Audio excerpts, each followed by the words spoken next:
Today we're looking at toasters. Toasters are a great exercise in perspective. And drawing a toaster is really no difference than drawing a building. It's just much smaller. So let's jump right into it.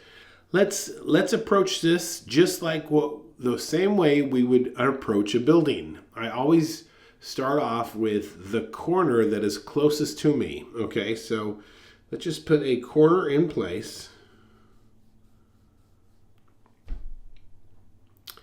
All we've determined is that corner, okay?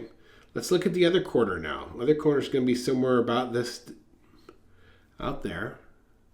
And we're just concerned with the distance between those two. All right, and then let's get the side here. And so the side is maybe about that far away, I think. All we're concerned about is just the distances between these lines here. Okay, so let's get that first. See this? This is the angle that we're looking for right there. So let's get that angle.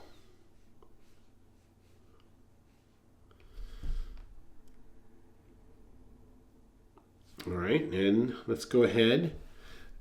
And we're going to take this distance here, and now look at this angle. You see that?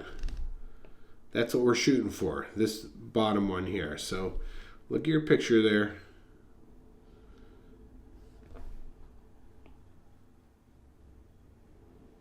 Okay, those two should converge. All right, let's jump up to the top here. That angle, and then we'll go for that angle, okay?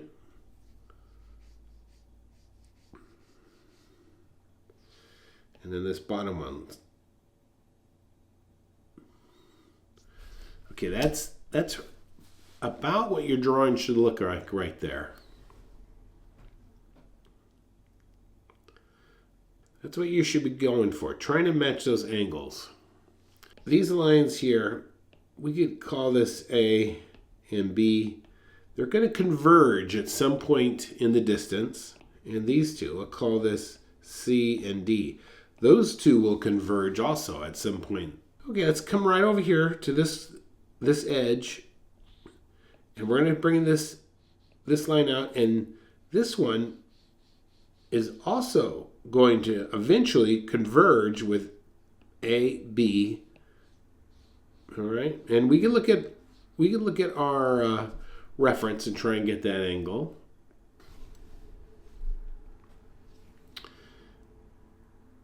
Let's come over here. Same thing. This guy should try and get the angle, match the angle, but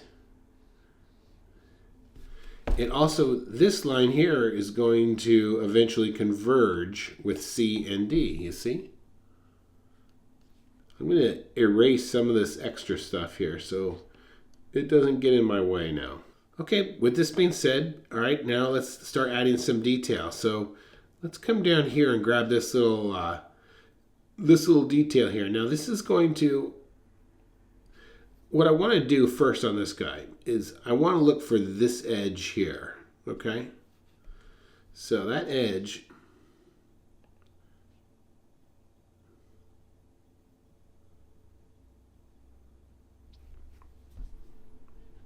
all right, so there's going to come in like that.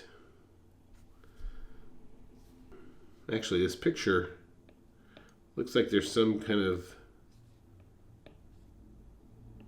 decorative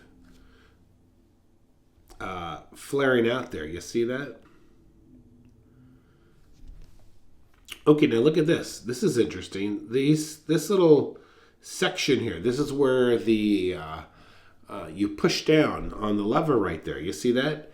That's dead center. If you were to spin the toaster, look at it straight on, that it would be in the center. So let's figure that out. So the way we find a center is we go from corner to corner like this, and then we do it the other way as well.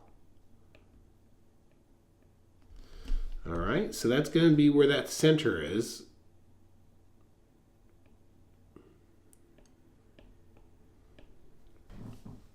And it looks like it has some type of label so that we could has this little black bar here. We could put that in.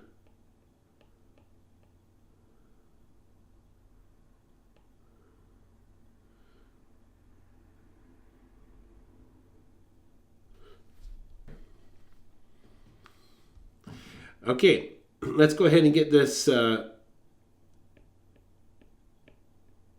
tab here. Not a tab, this lever, I suppose.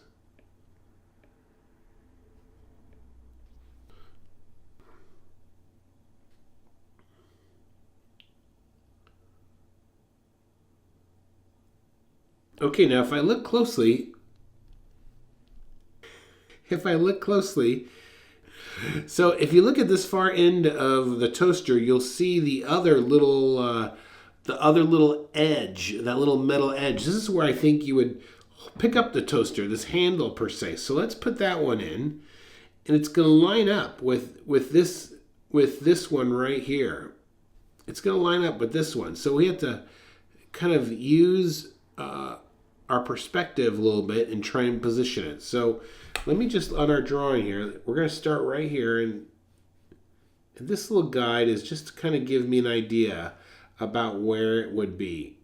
So I'm going to run that back and think of trying to, align that using perspective and just kind of using my eyes to try and get the right angle there.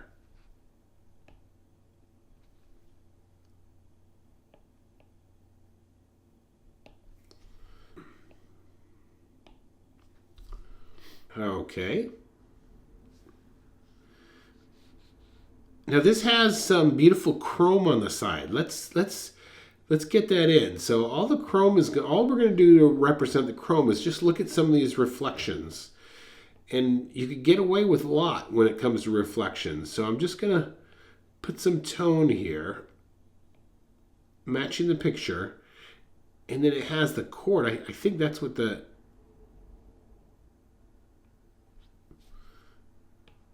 reflection, that's what that is being caused by. Let's go ahead and get these slots in up on top. So put the back corner one right back here. And so first, let's get some idea about where they're going to go. So they're going to line up here, and we want to make sure that this alignment is heading back to that vanishing point. And then they're going to maybe come right about up here. So this also. So all of these lines here are all going to converge at some place in the distance. I'm not a big fan of using actual vanishing points, like plotting them out, because if we had to do it, our vanishing points would be way off the page. So it's better that you get the concept and understand how vanishing points work. And then we could start to make them work for us instead of having to put them on everything we draw. They're there, but we don't have to physically put them in place, or our pictures would be gigantic. All right, so right about there is the front end of those openings. All right, now let's get these slots here.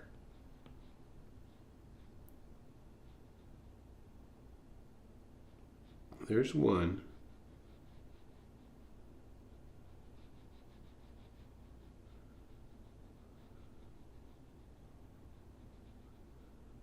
And there's two. Okay, last thing we need to add to this is going to be the little knob that tells us the temperature or how much we want our toast cooked. So for us, I'm just going to put like a little indicator down there, like a little knob that you could turn. And I'm gonna add just a little bit of a darker line underneath to kind of give the idea that there's a little bit of a shadow underneath this toaster. If you do have additional questions, please join our Facebook group. It's totally for free. Post your questions in there. You can direct it toward me, or even down here in the comments below, you can ask a question and I will try and answer it my best. My name's Kurt. I'm a dad who draws. All right. Thanks for watching, and I will see you next time. Okay. Bye-bye.